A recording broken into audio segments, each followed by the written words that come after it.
Welcome to the Sonoma County Library video channel.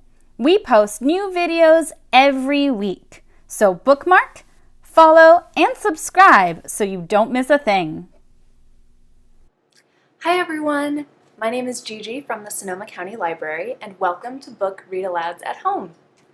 Get ready to hear a great book read to you, one chapter each week. And if you're interested in following along, you can check out the book digitally at sonomalibrary.org. But for now, just relax, get comfortable, close your eyes, and get ready to hear a great book. Today we're reading Ivy+Bean, written by Annie Barrows and illustrated by Sophie Blackall, with permission from Chronicle Books. Chapter 9, The Spell.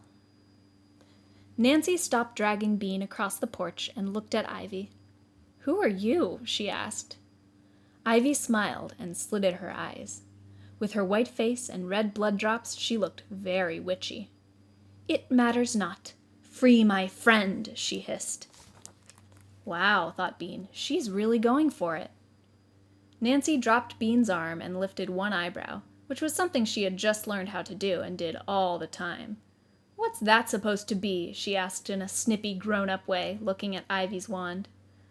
Ivy shook the wand in Nancy's face. "This is your doom," she said in a deep voice. "It's a wand," said Bean, looking back and forth between Ivy and Nancy. She was beginning to worry. Maybe Ivy was going for it too much. With older sisters, you had to be able to say that you never meant what you said, that you were kidding the whole time. Ivy didn't seem to know that. Nancy snorted.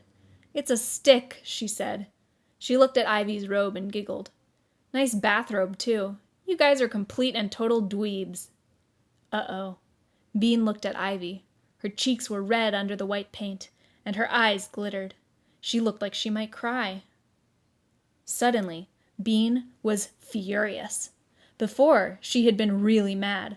But now Nancy was making fun of Ivy, and that made Bean furious. Without even stopping to think about it, Bean reached down into the bucket she was still carrying. She got a big handful of pink worms. For a second, they squiggled in her hand. And then she threw them at Nancy's face. Some of them fell onto Nancy's shirt. Some of them got stuck in her hair, but one landed on her eyebrow and wiggled there, trying to find some dirt. Nancy was so surprised she froze. She just stood with her mouth hanging open, staring at Bean. Calmly, Bean reached into the bucket again and got another handful of worms. She aimed better this time. She got one in Nancy's mouth. Phew! The pink worm went flying as Nancy spit it out. There was a tiny moment of quiet, and then she opened her mouth wide and let out a giant scream. Bean and Ivy looked at each other and smiled. "Whatever happens next," their eyes said, "that was worth it." And then they began to run. Nancy tore after them, still screaming. Bean zigzagged across the lawn because she knew it was harder to catch someone who was zigzagging. Ivy zigzagged too, right behind Bean. "Worms! Worms!" Nancy was screaming. She had lost her mind. "Ah!" Bean could hear her mother calling, "What on earth? Girls! Girls!" Bean and Ivy ran around the trampoline, with Nancy close behind. They jumped over the hula hoops and the stilt and headed for the trees. Nancy followed, still screaming. She was right behind them. She was so close she could almost grab the soft folds of Ivy's robe. She was just about to get it. "Help!" squealed Ivy. Bean gave a yank and pulled the robe away in the nick of time. Ivy and Bean swerved for the playhouse. Maybe they could get inside it before Nancy tackled them. "Come on!" Bean yelled. Together they jumped over the worm pit, squeezed into the playhouse, and slammed the door. "Phew!" they said together. Then it happened. Nancy was still chasing them.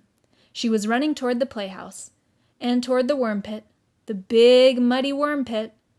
Bean and Ivy knew it was there, but Nancy didn't, and she didn't see it. She charged toward the playhouse, and whoops! Her foot landed on the side of the muddy pit.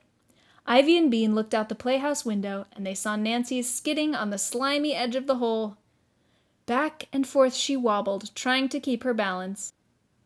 She kicked out one foot, she waved her arms wildly. She kicked out her other foot. She waved. She kicked. It was perfect. "She's dancing!" yelled Bean. "The spell worked!" yelled Ivy.